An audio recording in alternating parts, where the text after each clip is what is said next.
In this video tutorial, I'll be teaching you how to make the copper waves, wire bracelet, and ring set, featuring the Flatwearable Wire Weaver. You can find this and many other jewelry making tools on our website. Follow the link in the description box below. This is a braiding technique using 6 wires. I have annealed my wires prior to braiding. Just makes it easier.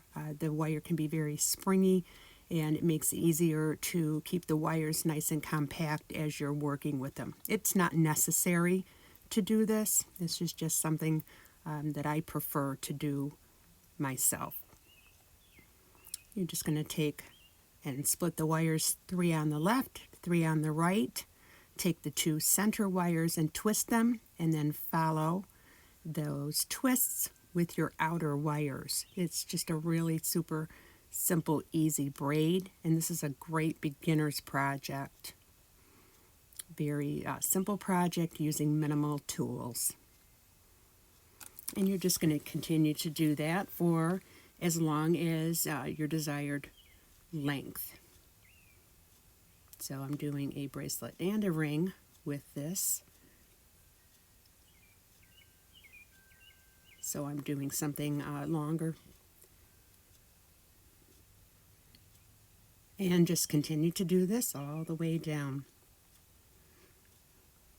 Once you've done some braiding and you're pretty far out from the clamp, then you're going to open the clamp up, push the bundle down into the clamp, and then continue. And once you have reached your desired length, then you're going to just take and you're going to twist all the end wires together.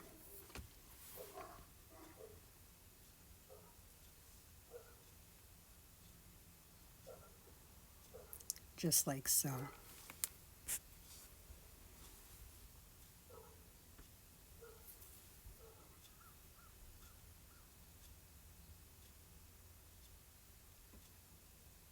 So now you have a bundle that is ready to be made into a ring and a bracelet. Don't worry if it's not perfect. You can always tap down any of the imperfections in your braiding with a rubber mallet, just like I'm showing here. Using my Kaiba flush cutters, which are awesome for heavy wire, I cut off the waste. Then I am inserting the cut end into a miter vise. It's important to get a nice flush end for soldering the ring, and the miter vise is a perfect tool for this because you have a lot of different ends, and trying to file those ends without them splitting and coming apart can be difficult without the use of a miter vise. So cut to length, and we're going to do the same thing on the opposite end. Make sure everything is tapped down nice and tight. This is another great reason to do some annealing. If you're not familiar with annealing, it's just heating with a torch until the wires are red, and then quenching in cool water. That will soften the metal down and make it more malleable. Don't use a good file on a miter vise, as it will damage it. Just an inexpensive Harbor Freight file that I'm using here. Make sure your ends are all compact, nice and tight, and removing any burr on either end. Then I'm going to solder these ends closed. This is a little bit of paste flux called Handy Flux, and I'm just adding a dab of solder to either end to keep those wires from moving apart. Because this is not a tight weave, if you do not solder the end wires together, when you go to bend for the ring, the end wires will split apart and would make soldering much more difficult. Using flat pliers, bending into the ring shape, leaving it flat on the top there. And I'm going to add just another little dab of paste flux. The reason I'm using paste flux in this case is because I don't want the solder to go everywhere. I only want it in the area that I need it. Do not need to add any additional solder at this point. Once you heat the ring, the solder from both of the ends where you've sealed them is going to come together and close that joint. And using a half round ring file, a number 2 ring file, I'm going in between the wires and starting to get everything cleaned up and going to blend that seam in.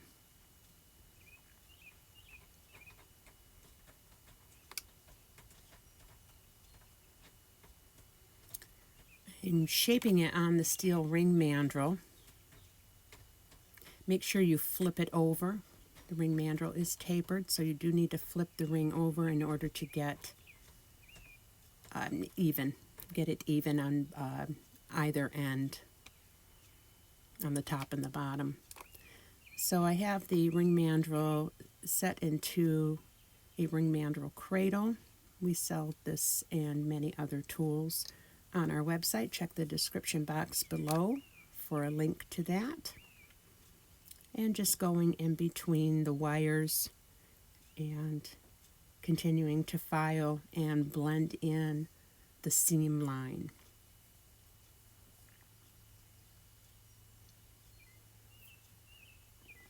Setting it between 2 metal blocks and tapping it down, make sure nothing's wonky. Filing and cleaning the inside of the ring for that seam. And then I'm using just a strip of sandpaper, 220 grit sandpaper, and going all the way around and getting everything nice and smooth and ready for polishing on the bench buffer. Adding black compound to the bench buffer and then starting to buff the ring. The black compound is a cutting compound and it does remove fine scratches and imperfections. This is a little felt buff and it is used on a bench lathe to polish the inside of rings. I also find it very helpful when I am polishing rings on my benched buffer. And getting everything all really nice and bright and shiny. Then it went into the ultrasonic, which cleans out all of the polishing compound in the areas that you cannot reach. I decided that I wanted to add a little more interest to the look of the ring by adding some diamond cutting and just using a very inexpensive micro engraver from Harbor Freight. I went in and started adding some texture to some of the waves in the ring. And I did this under a magnifying light, make it a lot easier for me to see. And it added some really nice interest to the ring. A nice contrast between the diamond cutting and the smooth wires. And then we'll move on to the bracelet. Cut your bracelet section to your desired length. Then I am using a mini tubing cutter to cut some copper tubing. These are going to become the end caps. And filing those ends smooth. And now I'm using a swaging tool and I'm going to open up this copper tubing in an oval shape and sliding it on the end, on the tang end of a file and tapping it down, and that will keep it from compressing and collapsing completely in the middle. And when I've got it just about where it's going to fit, then I'm going to file the edges of the end of the bracelet until it fits into the cap.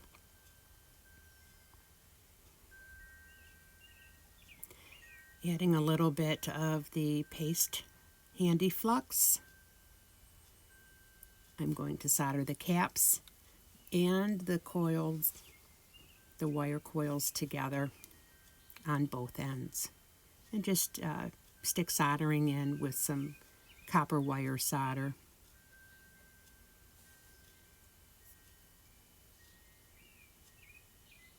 Everything's quenched, pickled. Now I'm going to flatten these caps down. This is just a really super easy way to make end caps for a flat bracelet. And then I'm using my flat nose pliers to compress and pinch that end completely shut. I'm heating it again with the torch. You do not need to add any additional solder, as the solder that you use to attach the cap to the bracelet will follow the heat and will seal up that end. And using my files to clean up everything and get all the sharp edges off and round those edges, and then using some sandpaper to continue smoothing that out. And then it goes back to the bench buffer and gets shaped into the cuff form. Super easy project, great for a beginner who's interested in wire working. If you like what we do, please like and subscribe.